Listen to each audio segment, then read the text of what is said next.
सभी प्यारे छात्रों का एक बार फिर से स्वागत है और आगे बढ़ते हुए आज हम करेंगे प्रश्नावली 3.2 का प्रश्न क्रमांक 3 का ये दूसरा सवाल। तो इसमें दिया गया है कि दो संपूरक कोणों में बड़ा कोण छोटे कोण से 18 डिग्री अधिक है, उन्हें ज्ञात कीजिए। तो सबसे पहले तो ये जानना है अपन को कि संपूरक कोण आखिर क्या कहलाते हैं। देखो मैं आपको बता देता हूँ, इस रफ पेपर पे समझते हैं संपूरक कोण। देखो संपूरक कोण क्या होते हैं, परिभाषा पहले लिखिए। ऐसे कोण जिनका योग 180 अंश होता है। ठीक है, परिभाषा आपको कहीं पे लिख लेना है। ऐसे कोण जिनका योग 180 अंश होता है। अब जैसे मान लीजिए कि ये एक सरल रेखा है, ठीक है, और ये वाला बिंदु ए है और ये वाला बिंदु हम मान लेते हैं कि बी है। बीच में मान लेते हैं कि ये है बिंदु ओ। अब बिंदु ओ पे जो कोण बनेगा वो टोटल यहाँ से लेके यहाँ तक बनेगा, और यहाँ से लेके यहाँ तक जो कोण बनता है वो 180 अंश का होता है ना। टोटल एक सीधी रेखा पे 180 अंश का कोण बनता है। इसे हम 180 वाले कोण को ऋजु कोण भी कहते हैं। क्या कहते हैं? ऋजु कोण। ठीक है, तो ऋजु कोण भी हम 180 अंश को बोलते हैं। लेकिन अगर इस रेखा पे कोई हम ऐसे लाइन खींच दें, इस तरीके से मान लीजिए कि ये लाइन खींच दी मैंने। अब ये ओपी लाइन हो गई, ठीक है, ये सीधी है लाइन, तो मान लो कि ये ओपी लाइन है। तो ये जैसे ही हमने लाइन खींची तो एक कोण यहाँ पे बनेगा और एक कोण इस तरफ बन गया, है ना। लेकिन हमें ये पता है कि इन दोनों को जोड़ेंगे तो 180 आएगा, क्योंकि टोटल 180 है। लेकिन ये जो पी ओ बी जो कोण बना है ये वाला, और पी ओ ए ये वाला जो कोण बना है, इन दोनों का योग कितना होगा? 180 होगा, हमें पता है। तो ये जो दोनों कोण हैं ये संपूरक कोण कहलाते हैं। मान लो कि ये वाला x है और ये वाला क्या है? y है। ये कोण क्या मान लेते हैं? y, और ये वाला x। तो x प्लस y का मान कितना होगा? 180 अंश होगा। जो यहाँ से लेके यहाँ तक है वो x है, और जो यहाँ से लेके यहाँ तक है ना वो क्या है? y है। अब दोनों को जोड़ देंगे तो इस तरीके से दोनों जुड़ जाएंगे, तो कितना हो जाएगा? 180, जो कि पहले मैंने बताया था 180। तो ये होता है संपूरक कोण जिनका योग मतलब x और y दोनों का योग कितना हो? 180 अंश, उन्हें हम संपूरक कोण कहते हैं। चलिए सवाल पे वापस चलते हैं। इन्होंने कहा है कि दो संपूरक कोणों में जो बड़ा कोण है वो छोटे कोण से 18 डिग्री अधिक है, तो उन्हें ज्ञात कीजिए। उन्हें ज्ञात कीजिए मतलब उन संपूरक कोणों को ज्ञात कीजिए। अब हमें संपूरक कोण पता तो है नहीं, बस इतना पता है कि बड़ा कोण जो है वो छोटी कोण से 18 डिग्री अधिक है। तो क्या करें? तो हम संपूरक कोण हमें पता नहीं है ना, तो हम मान लेते हैं कि माना बे संपूरक कोण x व y है। तो यहाँ पे हम लिखेंगे, यहाँ से लिखना स्टार्ट करेंगे और उसी तरीके से हम हल करेंगे जैसा हमें एग्जाम में करना है। तो हल, माना वे संपूरक कोण क्या है? पहला मान लेते हैं x है और दूसरा मान लेते हैं y है। तो माना बे संपूरक कोण x व y है। यहाँ तक बन जाएगा। जैसे उन्हें ज्ञात कीजिए, सवाल का आखिरी हिस्सा पढ़ो, क्या लिखा है? उन्हें ज्ञात कीजिए। अब उन्हें मतलब किन्हें? संपूरक कोणों को। अब संपूरक कोण तो हमें पता नहीं है, और संपूरक कोण होते हैं दो, x व y। तो हमने यहाँ पे लिखा कि x व y है। तो जैसे ही हमने ये माना तो हमें ये भी पता है कि संपूरक कोणों का योग कितना होता है। हमने अभी अभी समझा है कि संपूरक कोणों का टोटल योग 180 होता है। यहाँ भी लिखा है ऐसे कोण जिनका योग कितना होता है? 180। तो ये बेटा पता होना चाहिए आपको कि संपूरक कोणों का योग कितना होता है? 180।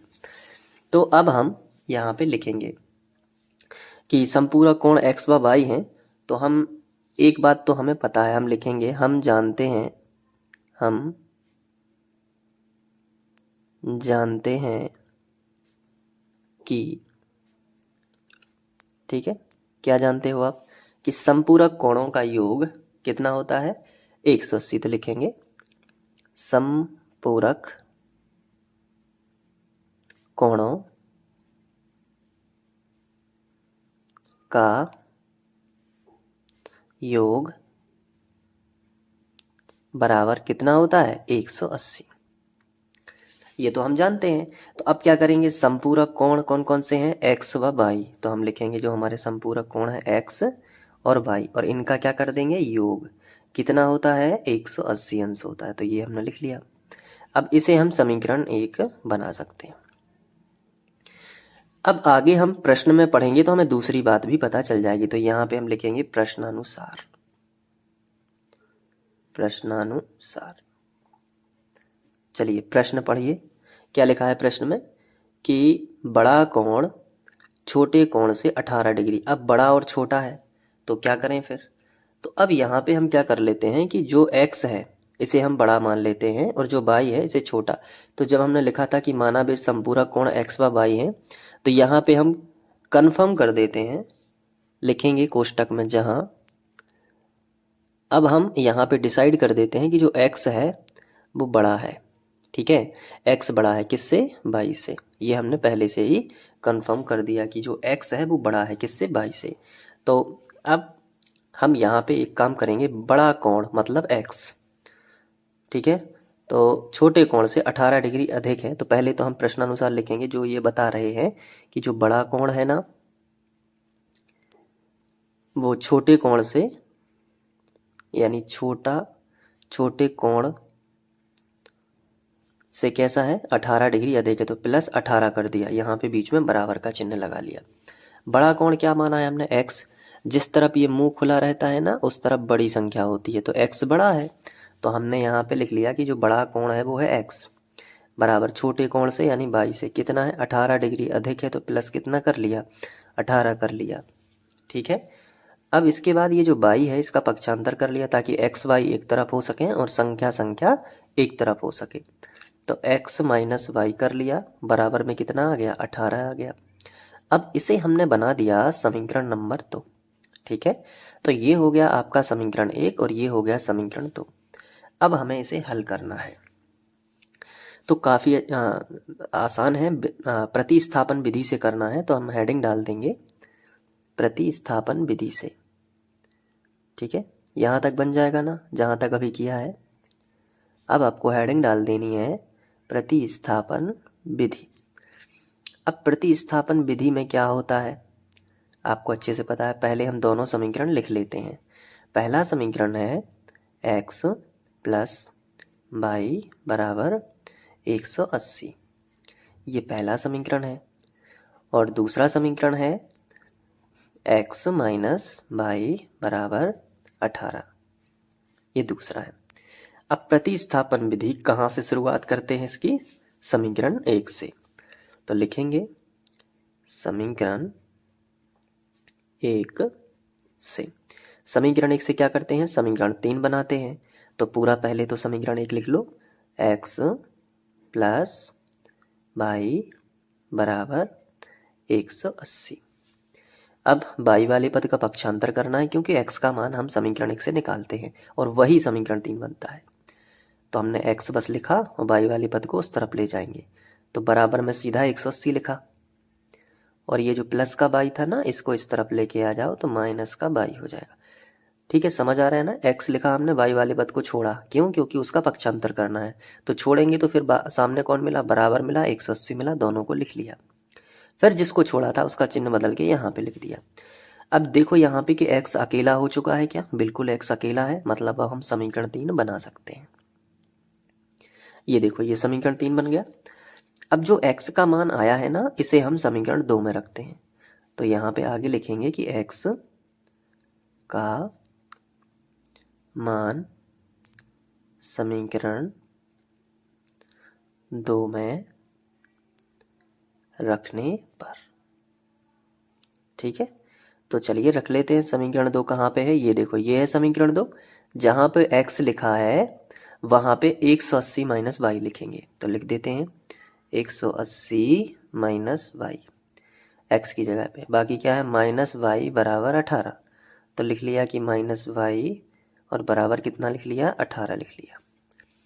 अब इसके बाद बाई एक तरफ और संख्या एक तरफ। तो माइनस वाई ये एक तरफ लिख लिया, बराबर संख्या लिखी है 18 और ये 180 भी इसी तरफ लेके आ जाओ, तो ये 180 के आगे कोई भी चिन्ह नहीं है तो वो प्लस का माना जाता है, और इस तरफ आएंगे तो माइनस का हो जाएगा 180। अब माइनस का बाई और माइनस का बाई माइनस का हो जाएगा 2 बाई, बराबर है तो बराबर, और 180 में से इसको घटाना है 18 को, तो कितने बचेंगे देखो। इस तरफ रफ में मैं आपको घटाना भी बता देता हूँ, कई बच्चों पे घटाना भी नहीं बनता है। तो 180 में से क्या घटाना है 18, तो शून्य के मान लेते हैं 10, 10 में से 8 चले जाएंगे तो कितने बचेंगे 2 बचेंगे। अब यहाँ एक उधार लिया था तो कितने बचे 7, 7 में से 1 चला गया तो 6, और 1 ज्यों का त्यों, तो 162 आएगा, वो भी माइनस का, ठीक है, क्योंकि माइनस की संख्या बड़ी है तो माइनस का कितना आ गया 162। अब देखो दोनों तरफ से माइनस और माइनस कट जाएंगे तो कितना बचेगा 2 बाई बराबर 162। इसके बाद अब क्या करोगे कि ये जो गुणा में 2 है ना, गुणा वाली संख्या कहाँ आती है बटे में आती है, तो बाई बराबर हो जाएगा 162 बटे 2। अब 2 से काट दो तो 2 1 कम 2, 2 अट्ठे 16, पहले 16 काटो, 2 अट्ठे 16, 8 बार, फिर 2 1 कम 2, एक बार में ये, तो बाई का मान कितना आ गया 81, ये बाई का मान आ गया। अब बाई का मान तो आ गया, लेकिन x का मान कैसे मिलेगा, जब बाई का मान यहाँ पे रख दोगे समीकरण 3 में तो वो x के बराबर हो जाएगा, तो यहीं पे कर देते हैं, लिखेंगे बाई का मान कहाँ रखने पे, समीकरण 3 में रखने पर। बहुत ध्यान से समझते जाना, समीकरण 3 में, ठीक है। तो चलो समीकरण 3 देख लो क्या है, ये है, यहाँ से लिखना स्टार्ट करो। x लिखा है, फिर बराबर लगा है तो बराबर, 180 लिखा है तो 180, माइनस बाई का मान कितना आया है 81, 81 रख दो, ठीक है। तो x बराबर 180 माइनस 81। अब 180 में से 81 घटाएंगे तो देखो यहाँ पे लिखा है 180, घटाएंगे कितना 81, तो शून्य के मान लेते हैं 10, 10 में से 1 चला जाएगा तो 9। अब यहाँ पे क्या बचा 7, तो 7 में से 8 तो घट नहीं सकते, तो 17 में से 8 घटाएंगे तो कितने बचेंगे 9, यानी 99, ठीक है। तो x बराबर कितना आ जाएगा 99, तो ये x का मान आ गया। तो हमारे जो संपूरक कोण है वो क्या थे x और y थे, तो x का मान कितना आ गया 99 और y का मान कितना आ गया 81, तो लिखेंगे कि अतः वे संपूरक कोण पहला है 99 डिग्री, डिग्री लगा देना क्योंकि कोण है, तथा दूसरा है 81 डिग्री है, और यही आपका क्या आ जाएगा आंसर आ जाएगा, ठीक है। तो अब अच्छे से एक काम करो, अच्छे से लिख लो, ठीक है। थोड़ा सा ना इधर उधर लिख गया था, कागज टेढ़ा हो जाता है, तो बाकी आप लिख लो, ठीक है। यहाँ से लिखना स्टार्ट करो, इसके बाद यहाँ पे लिखना है, वीडियो को रोक करके लिखना है, ठीक है। इसके बाद यहाँ पे, फिर यहाँ, और फिर यहाँ पे, ठीक है। अब आगे का सवाल आपको नेक्स्ट वीडियो लेक्चर में मिलेगा, तो प्लेलिस्ट चेक कर लेना या डिस्क्रिप्शन चेक कर लेना। Thank you.